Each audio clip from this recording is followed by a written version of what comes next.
السلام عليكم.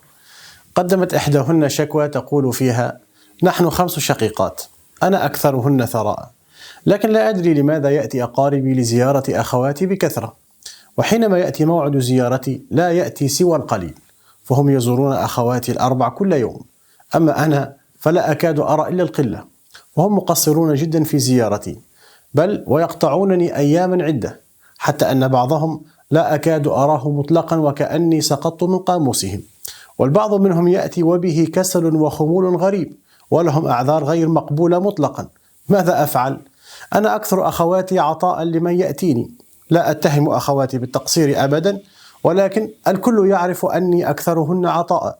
كثيرون ينصحون أقاربي بأن يأتوني، فلدي خير كثير وأعطي بسخاء وكرم، ومع ذلك يبتعدون عني، فلا حياة لمن تنادي. ما المشكلة؟ لماذا هذا الهجران؟ ألست واحدة من 5 أخوات؟ لماذا يحرمونني أنسهم؟ لماذا ينسونني؟ بقي أن نعرف من هي صاحبة الشكوى. إنها الغالية صلاة الفجر، إنها الصلاة التي تكون بها في ذمة الله تعالى، أي في ضمان الله وحفظه ورعايته، كما قال النبي صلى الله عليه وسلم: من صلى الصبح فهو في ذمة الله.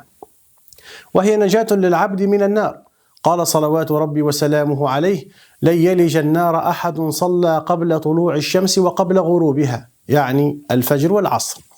وهي سبب كذلك لدخول الجنة، قال النبي صلى الله عليه وسلم: من صلى البردين دخل الجنة. إنها صلاة الفجر، إنها الصلاة التي تشهدها الملائكة، قال تعالى: وقرآن الفجر إن قرآن الفجر كان مشهودا. وقال صلى الله عليه وسلم: يتعاقبون فيكم ملائكة بالليل وملائكة بالنهار، ويجتمعون في صلاة الفجر وصلاة العصر، ثم يعرج الذين باتوا فيكم فيسألهم وهو أعلم بهم: كيف تركتم عبادي؟ فيقولون: تركناهم وهم يصلون وأتيناهم وهم يصلون. كذلك هي النور التام يوم القيامة، قال صلى الله عليه وسلم: بشر المشائين في الظلم إلى المساجد بالنور التام يوم القيامة.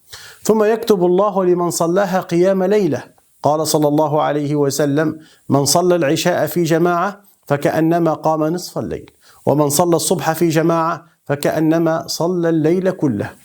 وأعظم فضل لها على الإطلاق رؤية الله عز وجل، وهي الغاية التي شمر إليها المشمرون وتسابق إليها المتسابقون.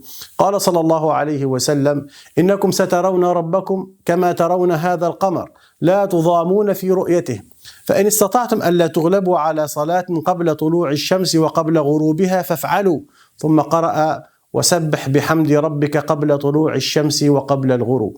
أسأل الله تعالى أن لا يحرمنا لذة النظر إلى وجهه الكريم، وأسأله سبحانه وتعالى أن يجعلنا من الذاكرين الشاكرين والقائمين الساجدين، إنه ولي ذلك والقادر عليه.